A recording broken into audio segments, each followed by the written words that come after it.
what? Inflation is destroying our country. It's destroying our families. We will target everything from car affordability to housing affordability to insurance costs to supply chain issues.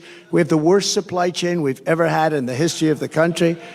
To the price of prescription drugs. I will instruct my cabinet that I expect results within the first 100 days or much sooner than that.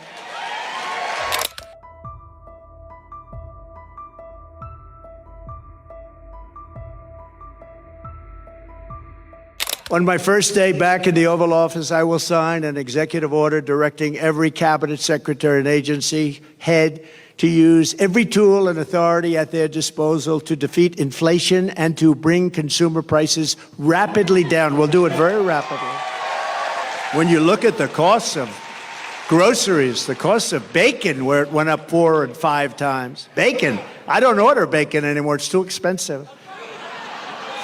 It will be a whole of government effort to raise the standard of living and make American life affordable again. It's going to really be a very important thing, affordable, because it's not affordable. Even if you're doing a little bit better, you've lost all of your money because of inflation. It's been out of control for a long time. And don't forget, now eventually it's starting to maybe get under control, but you're already up 50, 60, 70% in so many items.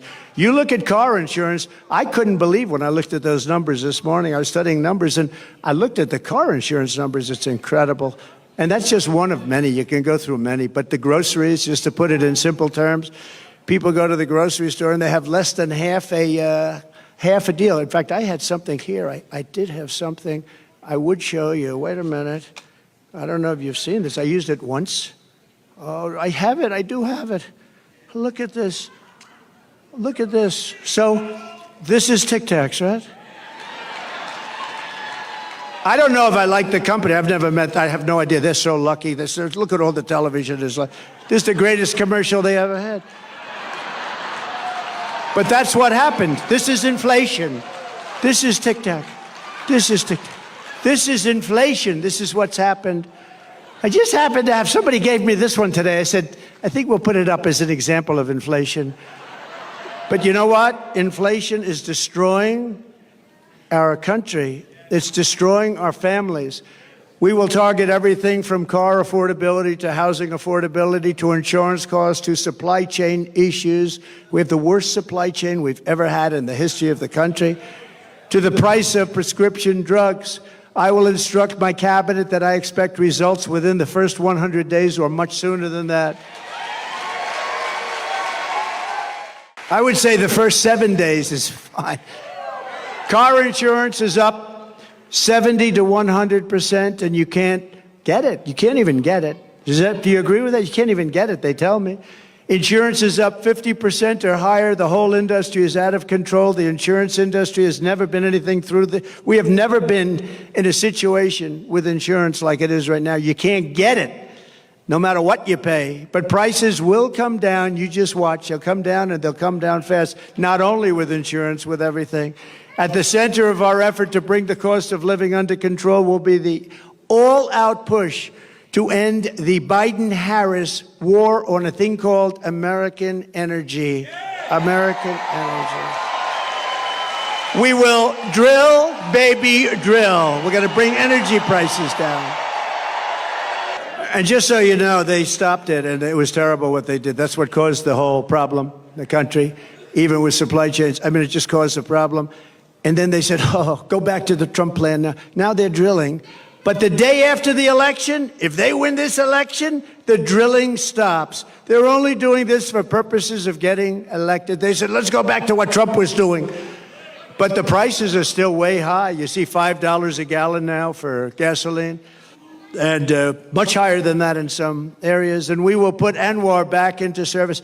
You know, ANWR in Alaska, it could be the largest oil field in the world. It could be larger than Saudi Arabia. It could be larger than what Russia has.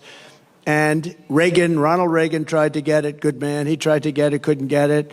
Bush tried. Everybody tried to get it. I got it. And it was tough. And I got it in different times because they stop it on environmental. You know, they use the environment to stop everything, right? You know that. And we're all environmentalists. We want to see what's right. We want clean air. We want clean water. But we don't want to destroy our country. But they stopped it, and we got it going. We got it going. We got it going like never before. It was all set to go. And then think of this, the first week in office, they stopped it. They gave it back. They said, no, we're not going to do it. The greatest, not only great for Alaska, which is an incredible place and beautiful state. They wanted it so badly. Economic development for Alaska would have been so good. But worldwide, I mean, we would have been selling oil and gas all over the world, especially with Asia because of where it's located. So Asia, all over the world. And they stopped it. But we'll start it up again very, very soon. We're going to get it very quickly. We'll get it approved again very quickly. And your prices are going to come tumbling down. Your gasoline is going to come tumbling down, and your heating bills and cooling bills are going to be coming down. You have places like in New England. I don't know how they put up with it. You have the highest costs almost anywhere. Your costs for energy, for heat, for air conditioning are through the roof. And you know why? Because they don't want to put a pipeline through a section of New York that desperately wants it to happen, a very poor area. They won't do it. And until fairly recently, you know who used to deliver them the oil? Russia. Russia ships were pulling up to New England. How was that? Under Kamala's extreme high-cost energy policy known as net zero, you know what net zero, they have no idea what it means, by the way. It's net zero. What does that mean? Nobody knows. Ask her what it means. We're going to go to a net zero policy. What does that mean? I have no idea. She's attempting to abolish oil, coal, and natural gas. 84% of U.S. energy supplied. She wants it ended. Do you think that's going to lift your prices a little bit? Think of that. They're going to take away 84%. And the real stuff, that's the stuff that powers the plants. It's not wind that goes around and around. And darling, let's watch the president's State of the Union speech tonight. I'm sorry, we won't be able to do it. The wind isn't blowing, darling. We have no electricity. We have no electricity, darling. We won't be able to watch tonight. But perhaps sometime during the week it will be blowing and we'll be able to get our television on it. Upon taking office, Harris and Biden shut down the Keystone XL pipeline. They issued orders to close dozens and dozens of existing power plants, and Kamala has vowed that if elected, she will absolutely ban fracking. She said, I'll ban fracking just recently. I'll ban fracking. There will be no fracking. That means that she can't win the state of Pennsylvania because Pennsylvania is all about fracking. That's their biggest industry. And you know what, Pennsylvania, I hope you're watching because that's what she says and that's what she'll do and that's what she'll go back to. She wants to ban fracking and she's wanted it for her entire career. And we're not going to let her destroy our country like that. We're not going to let her.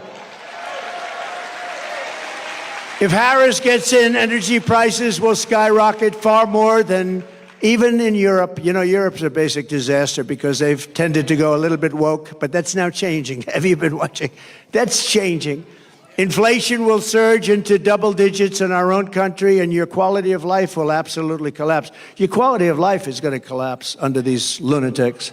By contrast, she said it already has. Who said that, ma'am?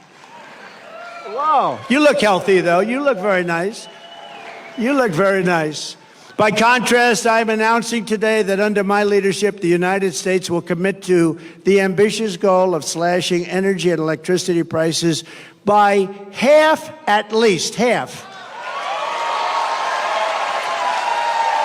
We intend to slash prices by half within 12 months, at a maximum 18 months. And if it doesn't work out, you'll say, oh, well, I voted for him. I still got him down a lot, but we're looking to do it. We're looking to cut him in half, and we think we'll be able to do better. And every single thing that I promised, I produced. Every single thing.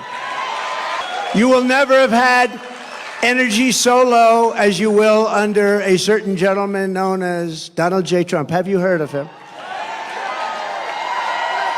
So we think your energy bills will be down by 50 to 70%. How good would that be for a thing called inflation? How good will that be? You know, energy is such a big topic, such a big cost, so powerful, so big.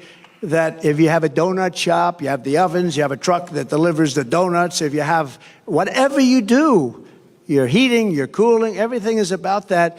That's where they really blew it. They blew it with too much borrowing. They blew it with wasting $9 and $10 trillion on the scam, the great scam in history. There are a lot of scams that they worked on. Where's the laptop from hell? Is it around by any chance? But they did it by doing a lot of things. But with the energy, it's such a big topic. No matter what business you're in, you have to heat your business, cool your business. You need cars, trucks to get there and to take the product. It's so energy dominated. My administration will issue rapid approvals for new energy infrastructure, unlock new lands for drilling, and achieve energy independence and energy dominance. So we want energy dominance almost immediately. We were energy independent 4 years ago. Think of it. Today we're getting energy from Venezuela in the form of tar. We're getting it from Venezuela, tar. You ever see what it is to make oil out of tar? They have tar. They have a lot of tar. It's not good. You know where they make it? In Houston, Texas. It's the only plant in the world that can take this material and turn it into gasoline and oil. But no, it's tar, and they're doing very well. You know, speaking of that just for a second, so Venezuela crime is down 72% because they're taking all of their criminals out of Caracas, out of the different places. Their mental institutions are literally closing up. They're taking the people from mental institutions, people from prisons and jails, terrorists. They have terrorists all over the place. And you know where they're bringing them? Welcome to the United States of America. Murderers, drug dealers. And Venezuelan crime is down 72%, but that's only one. All over the world, crime is down because they're taking their criminals and their people from mental institutions and they're putting them into our country because we have stupid people like Kamala and Joe running our country, and there's never been anything like this. And if you look at New York today and you look at a couple of, remember I said migrant crime will be a big subject. I said that a year ago. Everyone said, oh no, oh, he's so wrong. Do you see what's happening with migrant crime? They make our criminals look like nice people. They do. These are the toughest. These are the toughest people in the world. The toughest people. We built 571 miles of wall, as an example. They could have, and it's more than I said I was going to build, but then I was going to add 200 miles. We had it built, and they didn't put it up. Would have taken 3 weeks to erect. It was all there, ready to put up. Would have taken 3 weeks to put up. And that's when I said they actually want open borders. And Kamala wants open borders. And she said it for 15 years. She wants open borders. She only changed recently when she noticed in a poll that wasn't polling too well. People don't want open borders where people can flow into our country. To further combat inflation, I will terminate Kamala Harris's Green New Scam and rescind all of the unspent funds. Give all of the unspent funds back to building roads, bridges, and give it back to the government. And we won't, it's like throwing, what she did, what they did was like throwing billions of dollars out the window. We will stop wasteful spending and big government special interest giveaways and finally stand up for the American taxpayer, which hasn't happened since I was president. We stood up. We stood up. We stood up.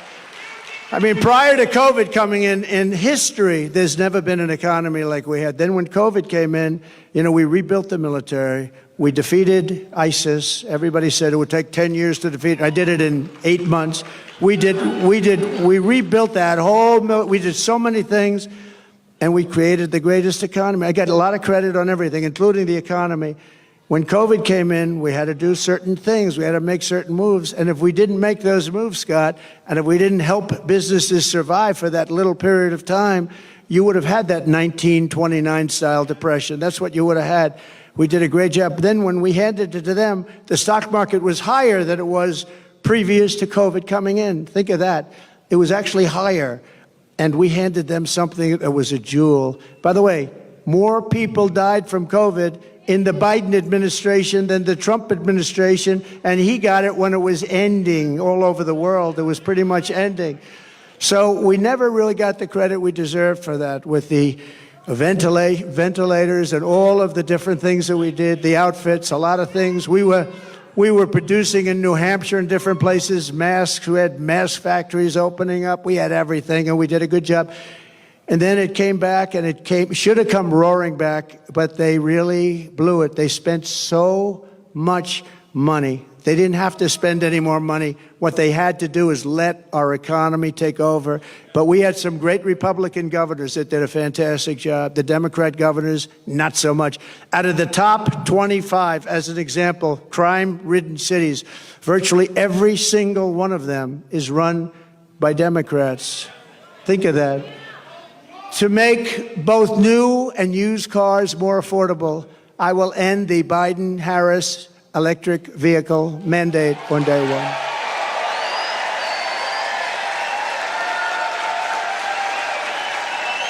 Doesn't make sense. And by the way, there's a great place for electric cars. They're going to do great. I think they're going to do great. And Elon's heard me say that many times. He still endorsed me. I mean, I wouldn't be able to change. It's a question of how far do they go and how much do they cost and all of the different things, factors. But electric cars have a great place in our country, but you have to be able to really get gasoline-powered cars, hybrids, many different types. Diesel, you want diesel with trucks. You know, they want to make trucks all electric. Going to California, you have 6 stops. With diesel, you have no stops. That's hard to beat, right?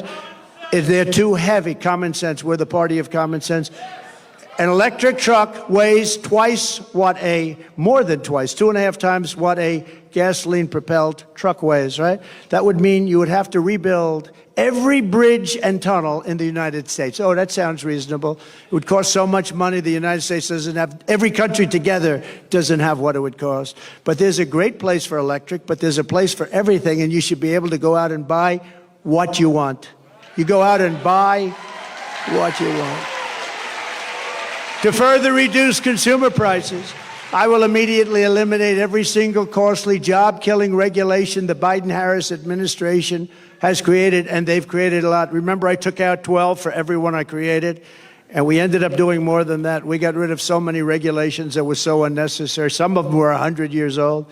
In my first term, our regulation cuts saved the typical American family $11,000. In my next term, the Trump dividend will be even larger. It'll be a dividend. By repealing the Biden-Harris regulatory onslaught, we can save an estimated $20,000, and you're talking about a tremendous amount, $6,000, $7,000, $8,000 a year just in savings. So to get to economic relief to workers and families, we will make additional tax cuts. That's what gave us the great economy. We'll make tax cuts additionally, will make them permanent because, you know, we have a thing where they want to terminate at the end of the period when they expire. The Trump tax cuts, 5 years, they want to let them expire. That would mean your taxes would go up 4 times. You'll be paying 4 times much.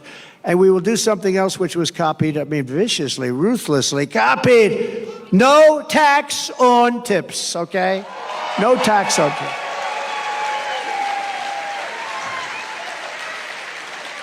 You know, if they wanted to do that, why didn't they do it 3.5 years ago? They didn't want to. It was actually the opposite. They hired 88,000 IRS agents to go after these people. So for every position the fake new Kamala takes down, and all of these positions 3 weeks ago, the real Kamala said the exact opposite, the exact opposite. With me, you will always have a president who tells it like it is. You will always have somebody where I let you know where I stand, and you can vote for me or not, but you need that, and you need consistency, and you need brilliance. You need brilliance. She is not a brilliant person. She is not a smart person. She is not very smart. But it is crazy, isn't it, though? Isn't it crazy? She was so disrespected just a few weeks ago, and now it's like, Kamala, Kamala. The fake news. The fake news is a threat to our country. Don't kid yourself.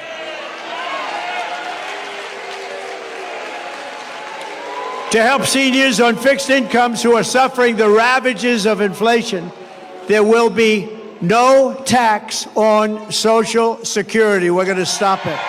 No tax on Social Security.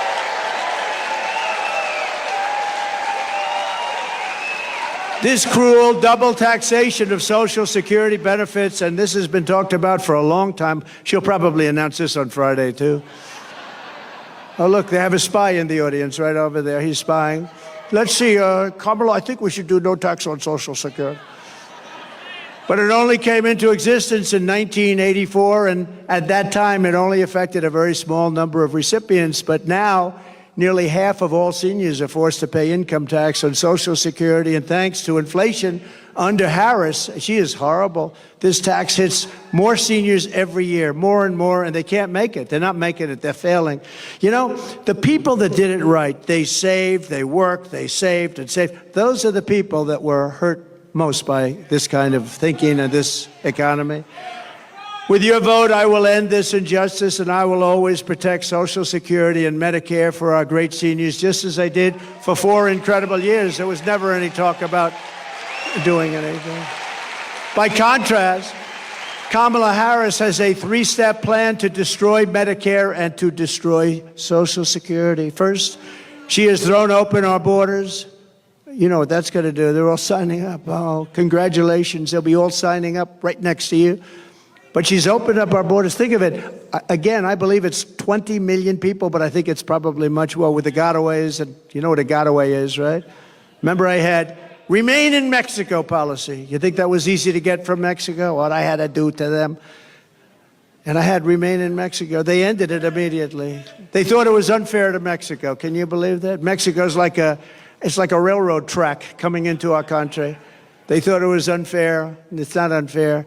But Mexico agreed to it, remain in Mexico, and they ended it very early. They ended it almost immediately. Second, she's flooding our country with millions and millions of low-wage migrants and giving them welfare, free health care, food stamps, public benefits. And third, she's giving them what our military vets don't get. They're sleeping on a street in freezing or very hot weather. And illegal immigrants that came in so illegally and don't speak a word of English are living in some of the most luxurious hotels in the world.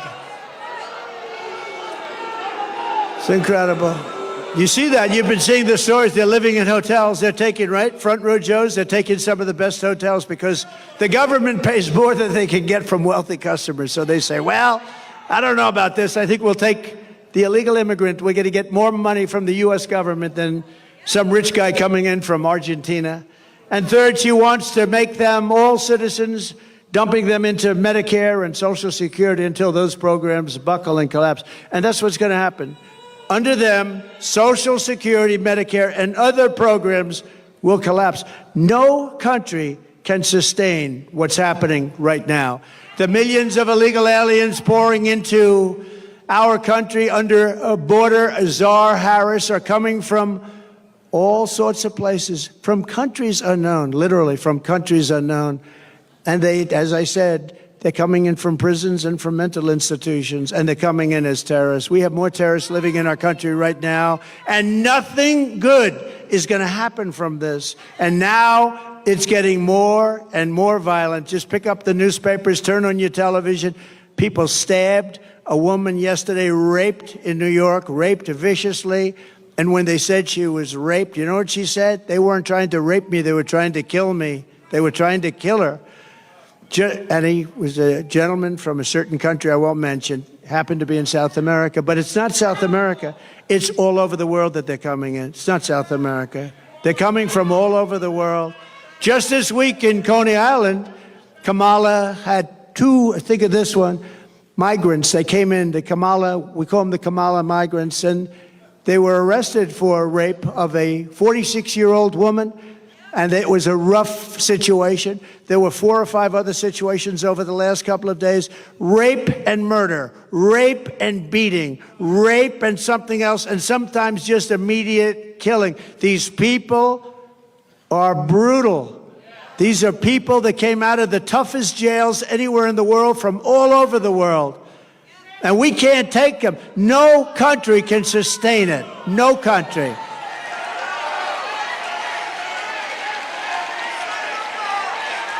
They all said I was wrong when I said that migrant crime will reach epidemic proportions, and now it's much worse than that. It's a lot worse than epidemic proportions. It's beyond control. We have a new category of crime. It's called migrant crime, and I think it's going to end up being the worst category of all. These people are tough. They're tough. They're mean, they're angry, and they shouldn't be in our country, and it's not going to work out well. The migrants that Harris let in are raping our women and hurting our children, and now Kamala wants to let them pillage Social Security and Medicare. That's what's going to happen. It will never happen. It will never even get close to happening if I'm in office, and I think you're going to have to put me in office because there's never been anything like this.